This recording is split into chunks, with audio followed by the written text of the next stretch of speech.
sıravi və kiçik rəis heyəti vəzifələrində xidmətə qəbulundan əlaqədar müsabiqə olunacaq.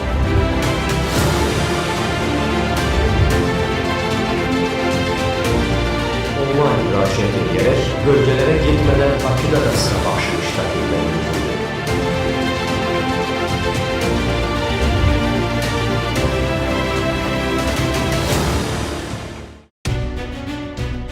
Daxili İşlər Naziri General Polkovnik Vilayət Eyvazov iyunun 12-sində Respublikanın şəhər, rayon polis orqanlarında sıravi və kiçik rəis heyəti vəzifələrində xidmət etmək arzusunda olan gənclərin növbəti sıra baxışını keçirib.